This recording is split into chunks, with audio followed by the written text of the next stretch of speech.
But I'm excited to share with you about our Colossal mission and Colossal Biosciences as a whole. But before we get into that, I'd just like to share my background a little bit. I'm the Chief Animal Officer at Colossal Biosciences, and that's a title I'm sure not many people hold for whatever reason. But I've spent the last 15, 20 years of my life pursuing conservation of wildlife. And I did that in a number of places in conservation, NGOs, and zoos. And I really sort of specialized in the animal husbandry and conservation of elephants. I was an early call from our founder, CEO Ben Lamb, when he came up with this crazy idea of creating Colossal Biosciences. And Colossal Biosciences is a really unique company. I actually don't think there is another de-extinction company, at least that I'm aware of yet. But I think we're creating enough waves that hopefully we bring some more attention to this space. But our mission is really to make extinction a thing of the past, and that's a very bold statement, and obviously there's a lot that goes into that. But I think just long story short, we're about 2 years old. We were founded in Dallas, Texas about 2 years ago. So if you ask if we have any animals yet, the answer is no. Please give us some time. Turns out de-extinction takes a little longer than you might think. But we're really excited. We just closed our Series B round of funding, and so today we raised $225 million, and we just actually passed unicorn status to be the fastest growing company in Texas history. So we're really excited about that. Thank you. So what does make extinction a thing of the past mean, and how the hell is that a business, right? So really what we're looking at here is the duality of what we do is focused on this kind of two-pronged approach to fighting extinction. First of all, we are creating technologies, including artificial intelligence technologies, that will allow us to restore species from extinction. Now, as you can imagine, there are massive tool sets needed in order to pull off that type of project, in order to bring species back that have been extinct since 1936, or in some cases 12,000 years ago. And what's really amazing about that is we're able to use those technologies and apply them directly to endangered species protections today. And that's what part of my job is. I am not, as I just told you, I was a dirty zookeeper, and I have no idea what AI is until 2 years ago. My job is to really marry our technologies with needs in the conservation space, and that's a big piece of what I do. And everything we do is focused on how can we rebuild ecosystems. Rebuilding ecosystems is obviously important to the biodiversity crisis that we face today, but also rebuilding ecosystems is an important part of creating nature-based solutions to fight climate change. I think Diego touched on that a bit, and that's a big focus of ours. So we identify projects that are really important. So species that were driven to extinction by anthropogenic forces that now also have these cascading effects within an ecosystem to create positive change for climate change, biodiversity loss, whatever the ecological disaster we're looking at might be. And we do a lot of that through creating our own technologies and then partnering with conservation organizations in the spaces where our technologies might not be able to address an issue. A good point being wildlife crimes such as poaching and trafficking. Our technologies can support those, but we need to enhance the programs that are already in existence as well. And so that's what we do. So you may have heard about our company because there have been a lot of headlines about this woolly mammoth project. And so we came out of the gates 2 years ago announcing that we were committed to restoring the woolly mammoth back from extinction. And since then, we've also come out with 2 other programs that are public now. So we're talking about the Tasmanian tiger, or the thylacine, which is this little fella here. If you didn't know, it's the largest carnivorous marsupial to ever exist, went extinct in 1936 in Tasmania. And the dodo bird, which is an icon of extinction. I think when most people think of extinction, they can think of the woolly mammoth and the dodo. And so you might say, well, that's great. Those are really cool. It sounds like a vanity project. Why is it important? How does it support conservation and climate change? Well, we're really focused on creating these species and putting them back into the wild. And by doing so, they each have their own ecological niche that they will fill. So for example, the mammoth comes from the circumpolar north region of the northern hemisphere. Well, as it turns out, about 4,000 years ago, the circumpolar north region was what we call a mammoth grass steppe ecosystem. That ecosystem was as biodiverse as the African savanna is today. And back then, there were not thick layers of snowfall covering the earth. There was actually grasslands and sort of a riparian ecosystem. And what that did is that actually helped keep the permafrost beneath those soils intact. Well, as we've lost the woolly mammoth, the ecosystem collapsed, snowfall began to accumulate, and we've actually put a blanket on top of the earth, right? And now we're absorbing, we've gone from a grassland dominant ecosystem to a coniferous tree ecosystem. Turns out coniferous trees are not quite as effective as the grasses were at sequestering carbon. But additionally, we're also thawing the permafrost beneath the earth. That thawing effect releases greenhouse gases from the organic matter that decays with the thaw, and that accelerates the warming cycle. And unfortunately for the circumpolar north region, it's warming 4 times faster than the rest of the earth. And so we're actually getting this accelerated effect of global warming in this very specific area that actually contains twice as much carbon beneath the earth as the rest of the world does combined. So it sounds like an insane project to bring back a woolly mammoth, but they actually have one of the most effective ecosystem engineering tools in an elephant. And so by bringing back a similar species like the woolly mammoth, one that's adapted for the cold regions, we can begin to address those in very specific areas. The other one is this really handsome fella here. That's a Tasmanian tiger. Like I said, he went extinct in 1936 due to poaching, and it was not necessarily poaching, more of a government-sponsored eradication project. Similar to gray wolves being released back to the wild in Yellowstone, you see cascading effects of an apex predator being released to the wild that helps balance things like invasive species, wildlife disease, and you can actually bring back biodiversity as you release the pressures of overgrazing and mesopredators in a population. And so we're currently engaged with the government of Tasmania and Australia in order to achieve this project. So we're really excited. But you might say, well, how does any of this have anything to do with artificial intelligence? And that's a really good question. That was one that I kind of had when I started as well, but it turns out that artificial intelligence touches almost every aspect of what we do.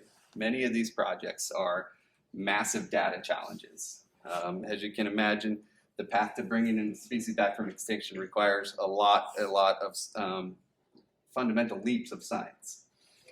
And so what we do is we use artificial intelligence to do a number of things. One being we use AI-powered software packages such as Form Bio. Form Bio is actually a company we just spun out in July. It's our first technology spin out, and it's a computational biology or a computational software platform that uses AI in order to analyze the genomes of the species we're working with. It does a number of other things, but the really powerful tool that it has is this comparative genomic analysis ability.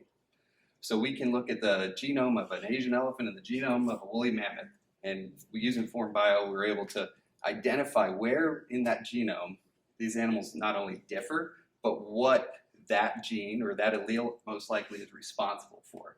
And so obviously that's really important because you can't iterate in live animals, right? There's tons of ethical concerns with that, but plus these guys take 2 years just to gestate and then another 20 years to mature.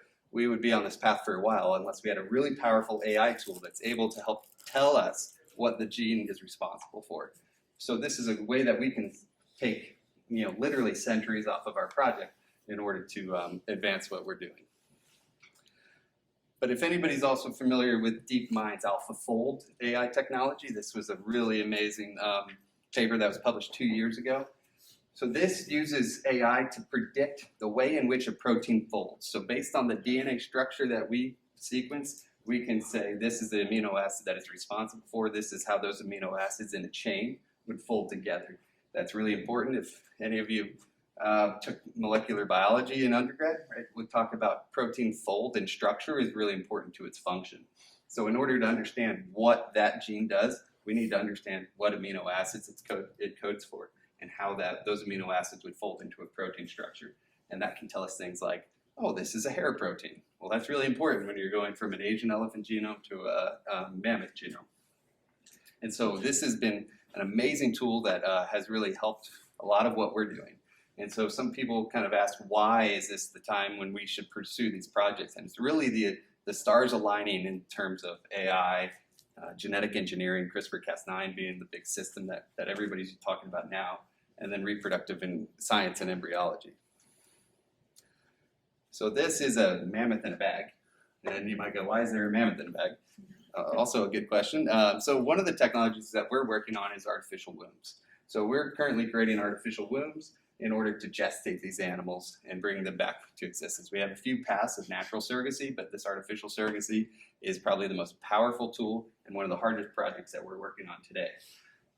If you're familiar with placental biology, there's a lot of interface between mother and infant within the placenta. We have to understand what is being discussed between infant and mom in utero. In order to do that, you're going to need a lot of powerful AI tools, right? So we start here. This is an embryo culture device. This actually can fit about 1,000 embryos in it. And the idea being that when we create an embryo of a restored species, we can mature those embryos in this culture device. If you zoom in a bit, you can see that we use video analysis of every embryo that we work on. And so they measure hundreds of parameters, thousands of times a day to tell us that this embryo is on the correct path, or this embryo should be rejected and we should start with a new embryo. But it's also really powerful in that it can tell us, hey, the likely developmental issue for this embryo is, a nutrient deficiency, and so it can actually use its inputs to increase the amount of nutrient or gas flow across an embryo culture. But it turns out that that works really well for placental mammals, but not so well for marsupials. If you're not familiar with marsupials, they don't actually have a placenta. It sort of makes a cameo appearance for one day in gestation. But other than that, we have to come up with what we call an exopouch. So this is literally an artificial pouch that takes a 14-day-old infant. Well, it's really 0 days old, but they gestate for 14 days. When it emerges, it would go into these pouches, and these pouches do that same work that I mentioned on the placenta. What's really cool about marsupials is they actually have 2 teats in their pouch. Each teat pumps out a very specific type of milk. That milk is also a communication device to the infant that regulates its development. So we are using AI to understand how does that happen in live marsupials today, and then how can we replicate that in our exo pouch. There's some more great images. Obviously those are renderings. This device is still a prototype. But this is where we're heading. Once those embryos develop, we have these artificial wombs, and these look like animals in bags, but this is really an amazing tool that we have that uses AI-powered software in order to inform the development of this embryo or this fetus. And so using this technology, we're getting to the point where we could one day apply this to almost any animal that you can imagine, but I would assume that one day we'll also have human applications. So a lot of what I do is focusing on how we can impact conservation. And the biggest eye-opening thing that I had when I came to the company was the power that artificial intelligence has that hasn't been leveraged for conservation. I think you've talked to a few people today already that are using AI in really amazing ways, and I'm really excited to say that Colossal is doing that as well. I mentioned that my experience previously was with elephants, so I'm always very interested in how we can empower elephant conservation, and that's what we're doing today. We're actually, in 3 weeks, I'll be going out to Kenya, and we're rolling out a new fleet of drones. Those drones are working on a video capture project. The problem with monitoring elephants is that it turns out they walk really far, right? And so how do you know where that elephant's going and what it's doing along its way? Well, right now we use GPS collars. So all we can see is a dot on the map. It's a very expensive way to do it. It requires helicopters, anesthetizing an elephant, putting a very expensive GPS collar on it, and that GPS collar works for 3 months and falls off. Well, what we're doing is creating passive data arrays that will use video, audio, and even satellite imagery to individually identify elephants. And once we can individually identify an elephant, we can use these data arrays to track not just that elephant, but every elephant in its herd across space and time. And not just track it, but they can tell us what they were doing along the way. That the elephants were in breeding behavior, or they're pursuing water, or they're grazing. These are all really powerful tools, because in order to conserve landscapes, we need to be very specific about which spaces we're protecting.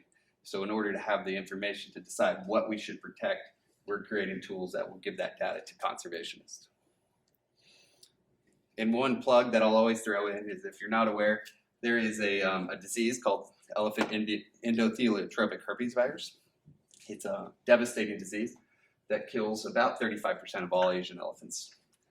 Currently, it's really well understood from animals in zoos, but But what we're learning more and more today is that it's actually really affecting wild populations as well. And so we're using genomic analysis in order to develop a vaccine, a protein subunit vaccine, but also an mRNA-based vaccine in order to protect elephants against this horrible disease. But the problem with that is that means every generation of elephants needs to be vaccinated. And these aren't humans that can go to the doctor. So what we're doing is now we're using all these tools I just described in order to create engineer resistance into the elephant genome, and then transfer that genome obviously back into the elephant population and create a resistant population of elephants against this virus. So none of this work is possible without all of our amazing conservation partners. We're still building more partnerships, but as you can imagine, every one of these partners that I'm talking about, we are applying our artificial intelligence, computational sciences team to their work today. So I really hope that in the next few years, you'll see more and more papers coming out from what we're doing there. But it's everything from marsupial and Australian mammal conservation to elephants, and now we're even starting to work with birds. So it's a really exciting project. I really appreciate you guys taking the time to listen to me rant about it. And if you have any questions, I'll be around after this. Thank you.